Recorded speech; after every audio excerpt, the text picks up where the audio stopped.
Hello friends, welcome back and welcome to the enjoy financials classes. अभी तक हमने last video में ये सीखा था कि लायबिलिटी क्या होता है, असेट्स क्या होता है, लायबिलिटी में कौन कौन से कंपोनेंट जो करंट लायबिलिटी, टर्म लायबिलिटी और कैपिटल होता है। उसी तरह asset side current asset, fix asset, non current asset और इंटेंजिबल असेट्स होते हैं। कंटीजेंट लायबिलिटी के लिए आपको आइदर जो है ऑडिटर्स रिपोर्ट और you have to study the notes to the accounts. Contingent liability जो है काफी ज्यादा किसी की बैलेंस शीट को इम्पैक्ट करते हैं, इसलिए मैंने ये भी रिक्वेस्ट किया था कि आप नोट्स टू अकाउंट और ऑडिटर्स रिपोर्ट को जरूर पढ़ा कीजिए। अब हम आगे डिस्कस करने वाले हैं कि किसी कंपनी का बैलेंस शीट जो है कैसे बनता है और वो जो है किस तरह स्टेप बाय स्टेप जो है किस तरह कंपोनेंट जो है वेरियस कंपोनेंट लायबिलिटी और असेट्स जो है क्रिएट होता है। तो आइए हम डिस्कस करते हैं। ये कंपनी का बैलेंस शीट है, आर कुमार एंड सन्स। ये प्रोप्राइटरशिप फर्म है। इन्होंने ने एक कंपनी फ्लोट किया है। इसका पर्पस है manufacturing of pen. Manufacturing of pen के लिए तो इन्होंने कैपिटल जो है रेज किया है। पहले भी हमने बता चुका है कि लेफ्ट साइड हमेशा लायबिलिटी होता है, राइट साइड हमेशा असेट्स होता है। Liability is always sources of funds and assets are always the utilization of fund. So R Kumar जो है वो खुद प्रोप्राइटर है।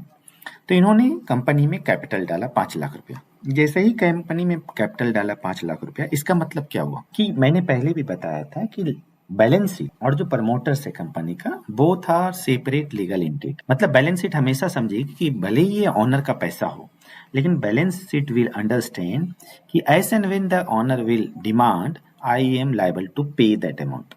सो अब ये जैसे ही 5 लाख रुपया उन्होंने डाला तो किस फॉर्म में बिजनेस, तो बैलेंस शीट जब बनेगी तो ये समझेगी 5 लाख रुपया जो कैश है वो आर कुमार का है। अब जो है ये एक मैन्युफैक्चरिंग यूनिट जो है एस्टेब्लिश करने जा रहे हैं, तो उसके लिए उन्होंने सबसे पहले जो है लैंड खरीदा और उन्होंने बिल्डिंग भी बनाई।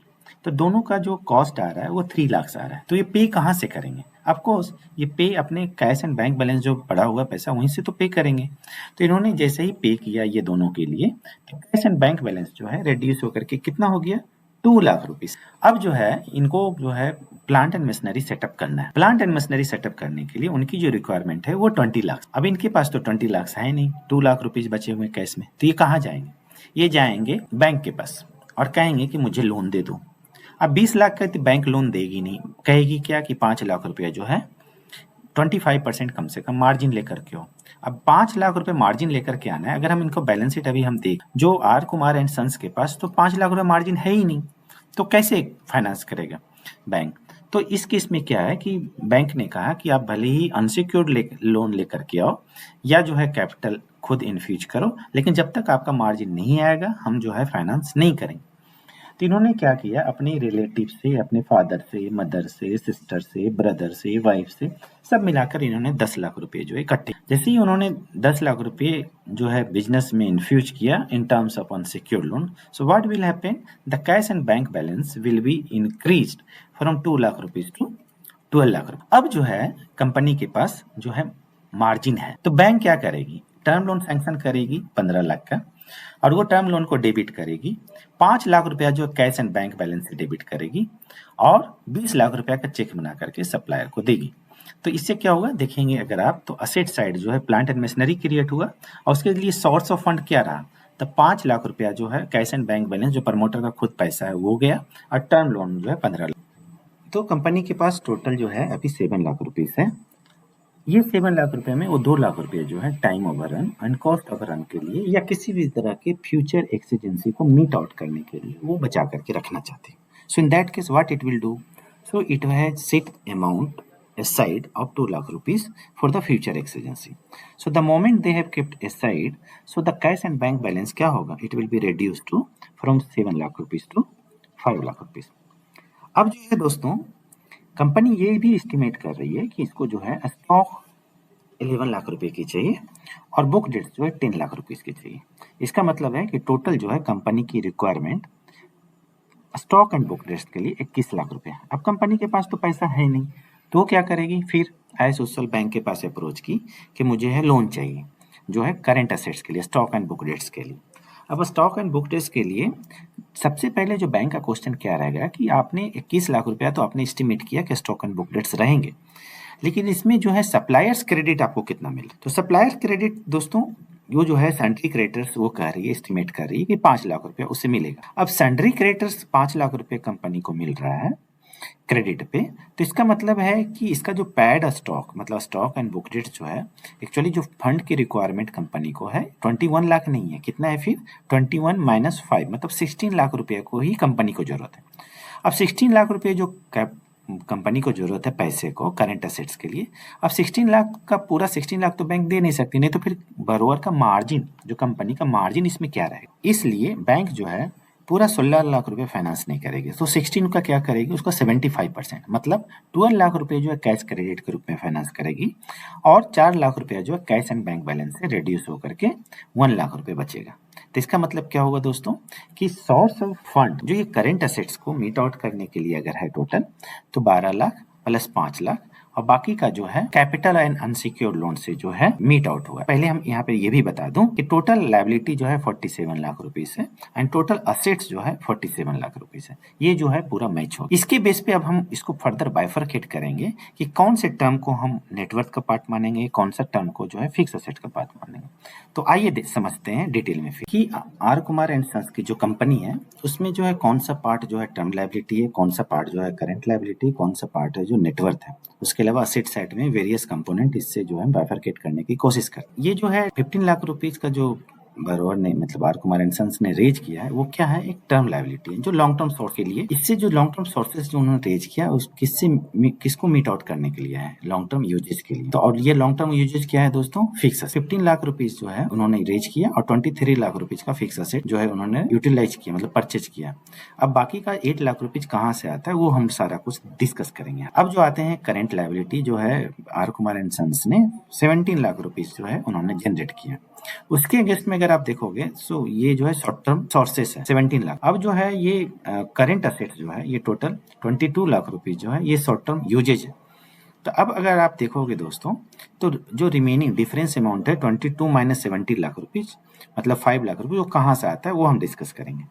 इन्वेस्टमेंट के लिए देखिए इन्वेस्टमेंट जो है ये नॉन करंट असेट्स है, बैंक ने इसके लिए 1 रुपये भी फाइनेंस नहीं किया। ये 2 लाख रुपए जो है नॉन करंट असेट, वैसे भी नॉन करंट असेट्स के लिए बरोवर जो है लोन नहीं ले सकता। ये कंपनी का नेटवर्थ है 15 लाख रुपीज।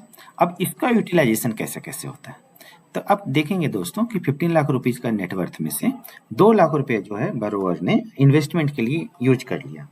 अब 2 लाख रुपए यूज कर लिया मतलब 15 माइनस 2 मतलब ये 13 लाख रुपीज जो है दोस्तों वो बचा है उसको फर्दर यूज करने के लिए। अगर आप देखोगे तो 23 लाख का फिक्स असेट में 15 लाख का टर्म लोन उन्होंने यूज किया है।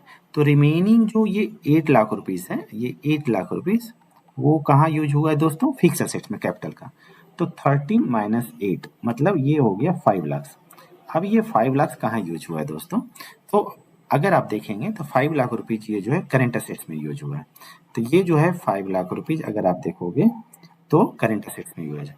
इसलिए दोस्तों sources of fund and utilization of fund इस तरह आपको स्टडी करना काफी जरूरी है। आइए दोस्तों अब हम समझते हैं कि source of funds and utilization of fund किसी कंपनी का कैसे कैसे। तो अभी तक हमने सीखा कि liability side sources of funds हैं वो करंट लायबिलिटी है, टर्म लायबिलिटी है एंड कैपिटल है।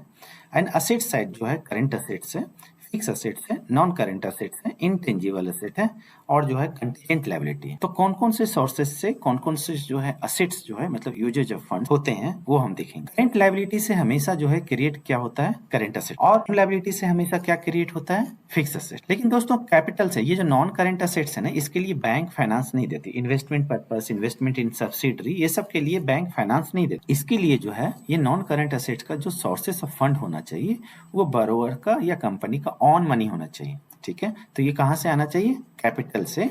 और इंटेंजिबल असेट्स के लिए भी बैंक जो है फाइनेंस नहीं करती या कहीं से भी वो आउटसाइड से रेज नहीं कर सकती फंड। तो इसके लिए भी जो इंटेंजिबल असेट्स के लिए भी कंपनी को कैपिटल से ही जो है सोर्स ऑफ फंड अरेंज करना। कंटीजेंट लायबिलिटी भी अगर कभी इनकर होता है, मतलब what is contingent liability means it may इनकर और मे नॉट इनकर। तो अगर ये कंटीजेंट लायबिलिटी कंपनी का होता है, फ्यूचर में जो है ये मटेरियलाइज होने वाला है, मतलब इनकर होने वाला है कंपनी को, तो कैपिटल का ऑन सोर्स से आना चाहिए कि ये इसके लिए जो है कंपनी टर्म लायबिलिटी और करंट लायबिलिटी क्रिएट नहीं कर सकती। उसके अलावा कैपिटल का यूजेज फिक्स असेट्स में मार्जिन के लिए भी यूज हो रहा है और करंट असेट्स के मार्जिन के लिए भी कैपिटल का यूज हो रहा है। जो हमने अभी आर कुमार एंड सन्स की बैलेंस शीट में देखा, उसके हिसाब से फंड का एलोकेशन मतलब सोर्सेस ऑफ फंड क्या क्या है और यूजेज फंड क्या है वो हमने समझा। इस तरह हमने समझा कि सोर्सेस ऑफ फंड्स कौन कौन से होते हैं और उन सोर्सेस ऑफ फंड से यूटिलाइजेशन ऑफ फंड्स मतलब कि कौन कौन से असेट्स में उसको यूटिलाइज करते हैं। तो कैपिटल का जो रोल है यहाँ पे काफी प्रोमिनेंट है।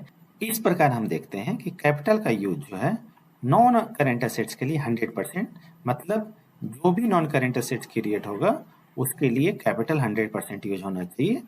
इवन इंटेंजिबल असेट्स के लिए भी कंपनी का खुद ऑन सोर्सेस होना चाहिए और कंटीजेंट लायबिलिटी के लिए 100% होना चाहिए। लेकिन फिक्स असेट्स में ये जो है 20% या उससे एवब जो है ये जो है कैपिटल यहाँ पे यूज होना चाहिए। और करेंट असेट्स में भी ये जो है 25% और जो है एवब जो है यूज होना चाहिए करेंट असेट्स के लिए। ठीक है, तो कैपिटल का जो यूज है वो पांचों असेट्स ये सारा जो है यूज जो फंड है वहां पर यूज हो रहा है। कंटीजेंट लायबिलिटी जब भी इनकर होगी तब वहां पे यूज होगा, लेकिन करेंट लायबिलिटी का यूज सिर्फ करेंट असेट्स के लिए होना चाहिए और टर्म लायबिलिटी का यूज जो है सिर्फ फिक्स असेट्स के लिए होना चाहिए। आशा करता हूं दोस्तों कि ये वीडियो काफी पसंद आया होगा और आपने इसको काफी अच्छी तरह से समझा होगा। बहुत बहुत धन्यवाद।